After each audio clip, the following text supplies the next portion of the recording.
They said the truth always comes out. But for 5 years, I lived as a ghost, ruined by a lie I could never outrun. She laughed when she destroyed me, certain I'd never rise again. Before you hear my story, tap subscribe and drop a comment if you've ever been silenced by a lie, betrayed by someone you trusted, or forced to start over from nothing. I still remember the silence that followed her words. The newsroom had been buzzing that morning, the air thick with the smell of burnt coffee and the faint hum of studio lights. I was at my desk, half typing a script for the evening segment, when the commotion started near the conference room. People drifted toward the sound like moths to a flame. At first, I didn't pay attention, until I heard my name. "Alex Harper assaulted me," she said, her voice cracking just enough to sound believable. I froze. My fingers hovered above the keyboard. A cold weight pressed against my chest. Every head in the room turned toward her, the golden girl of Channel 7 News, Serena Vale. Perfect hair, flawless smile, and a reputation polished to glass. She stood in the center of the conference room, tears glistening in her eyes as if she had rehearsed them in a mirror. And she was lying. "Last week, after we wrapped the late segment, he cornered me in the parking lot," she continued, her voice trembling. "I told him to stop, but he wouldn't." Gasps. Murmurs. The kind that spread like wildfire through a newsroom hungry for scandal. I tried to speak, but the words tangled in my throat. My body burned, my heart pounding so hard it drowned out her voice. When I finally managed to stand, my chair scraped loudly against the floor. "That's not true," I said. But my voice sounded small, shaky. Her eyes flicked toward me, cool and triumphant behind the glisten of fake tears. Then, she laughed. A sharp, bitter laugh that made my skin crawl. "Of course you'd deny it," she said. "Men like you always do." That laugh was the nail in my coffin. By the end of the week, I was suspended pending investigation. By the end of the month, I was gone. No hearing. No chance to defend myself. Just a cold letter in my inbox and a security guard escorting me out of the building I had called home for 6 years. The worst part wasn't losing my job. It was losing my name. Friends stopped returning my calls. My landlord slipped an eviction notice under my door. Strangers on social media filled my inbox with threats and disgust.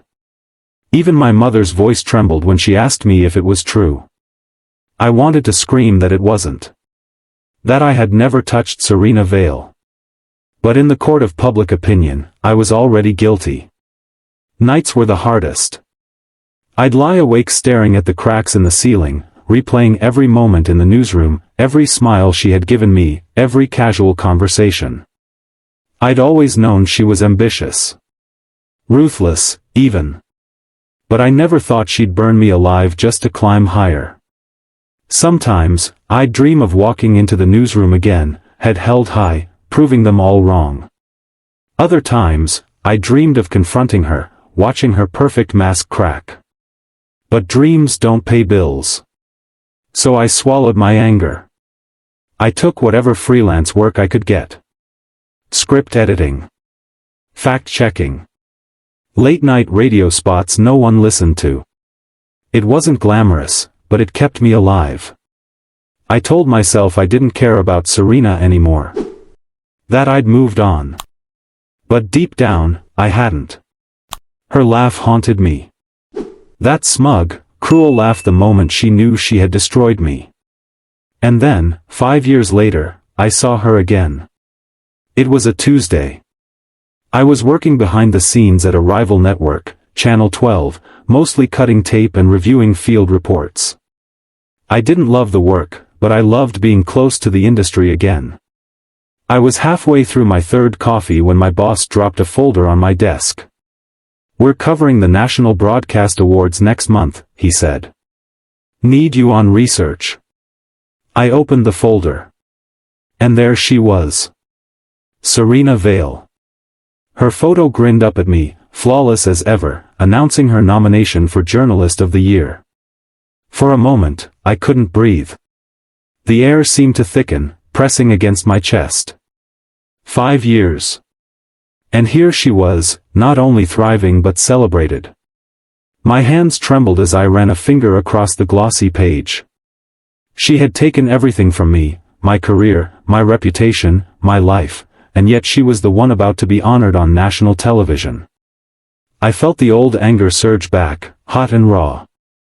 But this time, it didn't consume me. This time, it focused me. Because tucked inside that folder was something else, a list of investigative leads on Serena Vale. Allegations of falsified reports. Sources claiming she fabricated interviews. Expenses that didn't add up.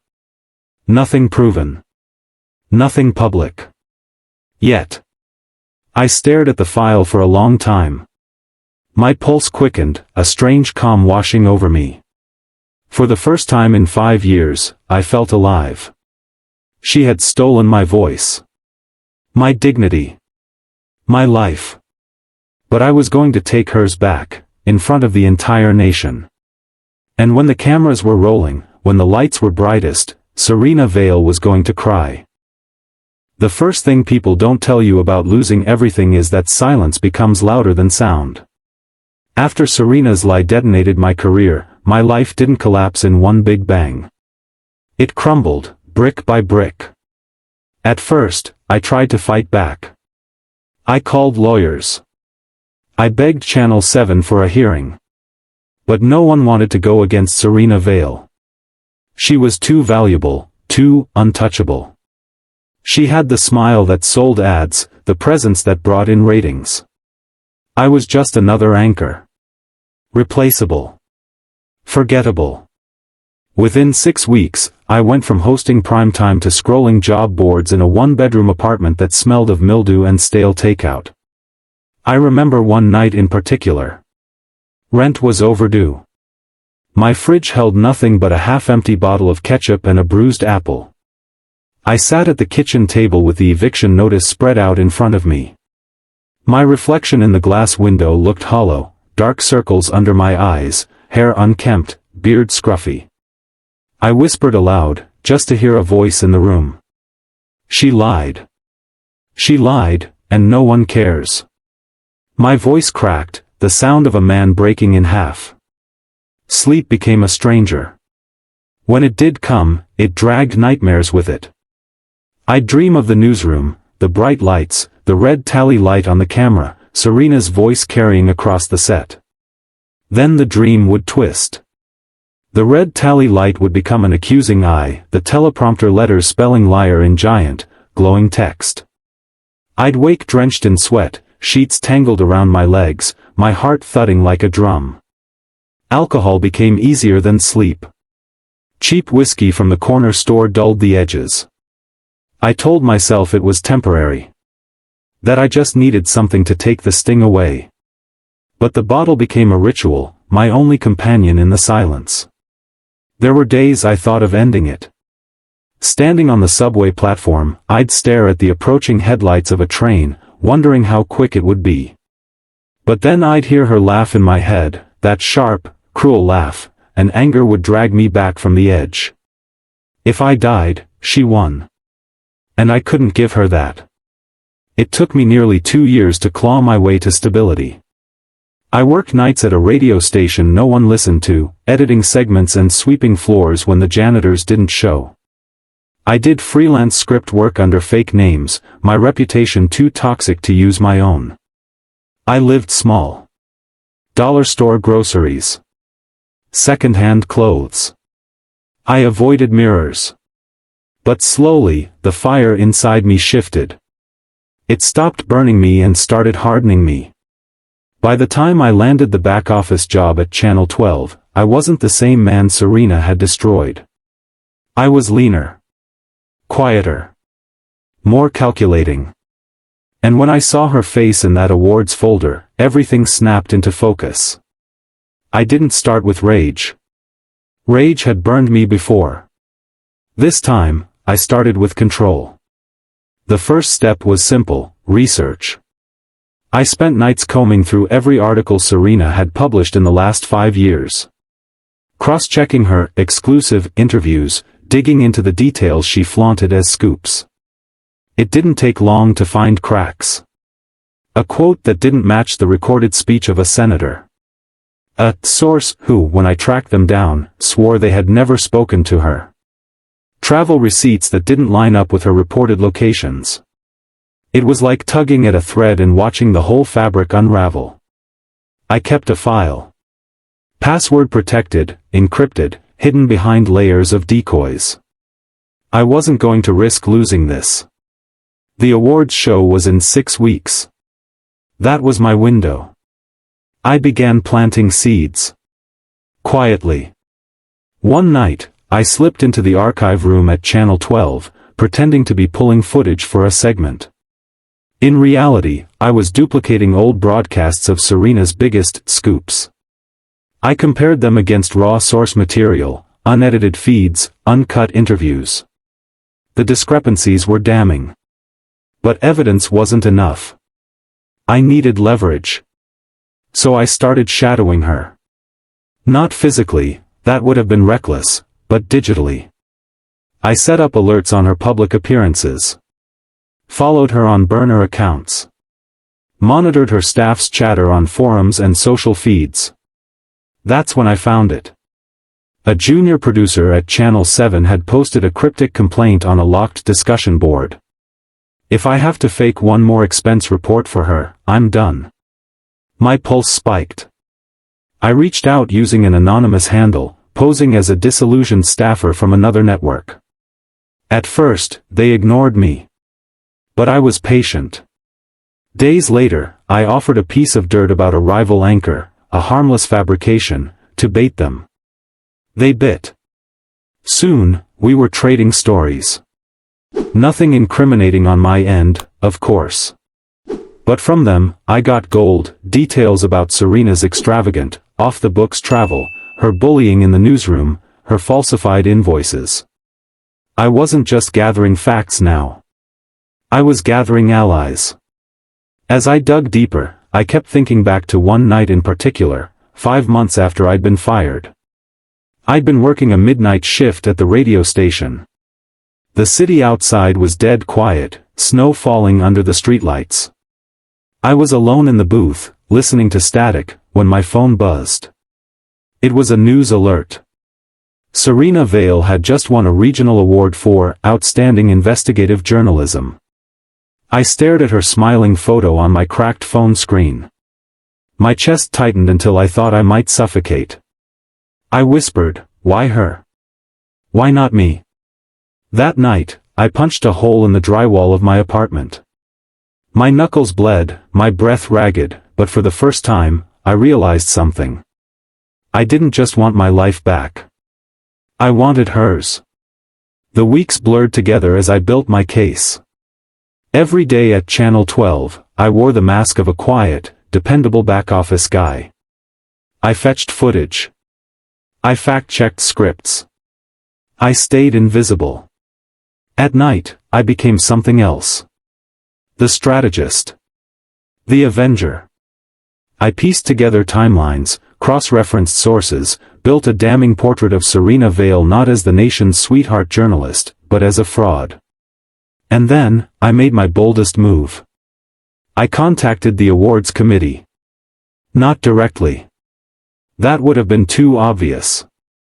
Instead, I sent them an anonymous dossier of concerns about one of their nominees, attaching carefully selected evidence. Just enough to make them nervous, but not enough to cancel her nomination outright. I wanted her on that stage. I wanted the whole world watching. Because when the curtain finally fell, it wouldn't be quiet. It would be broadcast live, in front of millions. And this time, when Serena Vale laughed, it would be the last sound of her career. The National Broadcast Awards were the kind of event that turned cities into stages. Downtown glowed under strings of lights. Limos lined the curb. Paparazzi flashes lit the red carpet like lightning in a summer storm. Anchors, producers, and media moguls drifted past in glittering gowns and tuxedos, each smile rehearsed, each handshake calculated.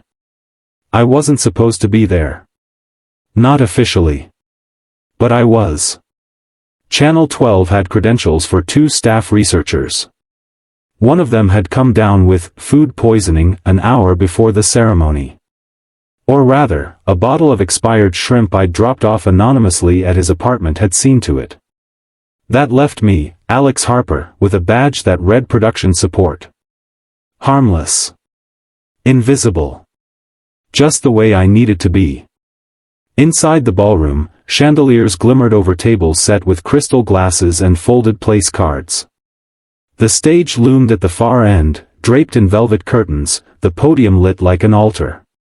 I could feel the weight of it pressing down on me.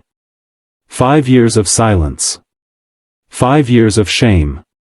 5 years of her laugh echoing in my head. And there she was. Serena Vale. Gliding across the carpet in a silver gown that caught the light like fire.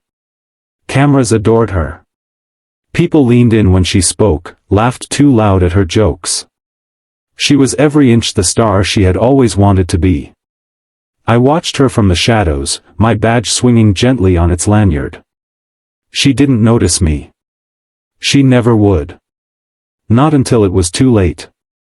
I slipped backstage during the appetizer course. My cover was simple, I was checking on equipment. In my bag was a portable hard drive loaded with everything I'd gathered, doctored interviews, falsified reports, financial records, testimonies from her staff. All neatly organized into a 20-minute reel. And in the control booth, I had an ally. The junior producer I'd groomed over the last few weeks. They'd been eager for revenge of their own. Serena had chewed them up and spat them out one too many times. All set, they whispered over comms as I plugged the hard drive into the system.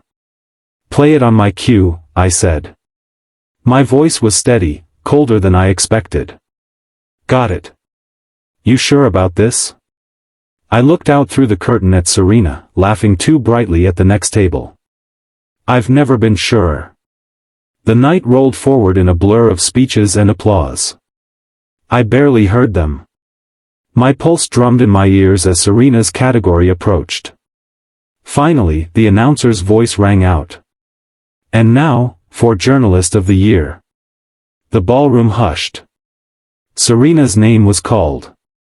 Applause erupted. She rose gracefully, placing a hand over her heart as if humbled by the honor. I clenched my fists so tight my knuckles burned as she mounted the stage, her smile blinding under the lights.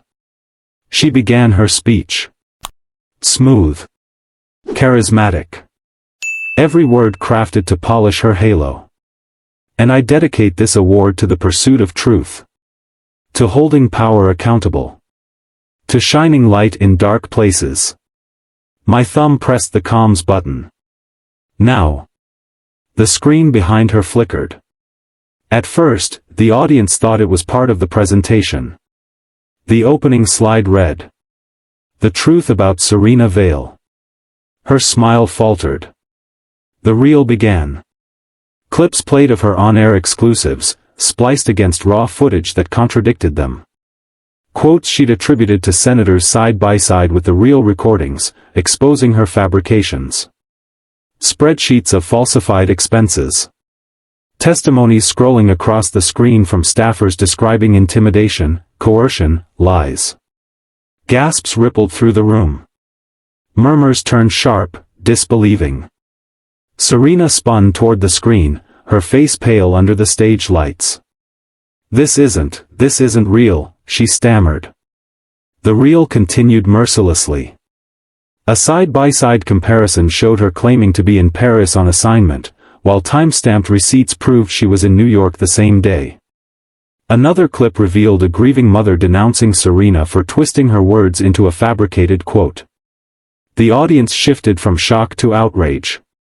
Phones were already out, recording, live streaming. Serena's perfect smile shattered. Her voice cracked as she tried to shout over the footage. This is a smear. Lies. Someone hacked. But the evidence drowned her out. Then came the final clip. A shaky phone recording of Serena in the newsroom, laughing with a colleague. Alex Harper? He's done. All I had to do was cry. They eat that up. Men like him never see it coming. Her laugh echoed across the ballroom. Exactly as I'd heard it 5 years ago. And this time, the whole nation heard it too. The room erupted, not with applause, but with fury. Serena's award slipped from her trembling hands and clattered against the podium. Reporters surged forward, questions flying like knives. Is this true? Did you falsify your reports? What about Alex Harper? She turned in circles, eyes wide, makeup streaking under the heat of the lights. No. This is, please. But it was over. The curtain had fallen. I slipped out before the chaos reached its peak. By the time I stepped into the cool night air, my phone was buzzing with notifications. Clips of the broadcast were already flooding social media. Hashtags were trending. Her name was everywhere, paired with words like fraud, liar, disgrace. I walked down the street, blending into the crowd of onlookers, my badge tucked into my pocket. For the first time in 5 years, I felt light. Not happy. Not joyful. Just, free. Serena Vale had taken my career, my reputation, my voice. Tonight, I had taken hers. And I hadn't laid a finger on her. Later that night, I stood on the roof of my apartment building, watching the city glow. My phone buzzed again. A message from the junior producer. She's finished. HR escorted her out. Thank you. I typed back one word. Justice. Then I set the phone down and let the night air fill my lungs. I thought I'd feel triumphant. But what I felt was colder. Deeper. A quiet knowing that some wounds never truly heal. Yet when I closed my eyes, I didn't hear her laugh anymore. Only silence. And for me, that was enough. Real revenge isn't loud. It's earned. If you've ever let the fire of revenge burn slow and silent, don't forget to like, subscribe, and hit the bell icon. Your support keeps these stories alive. Thank you for being part of this healing. Until next time. Stay steady. Stay kind.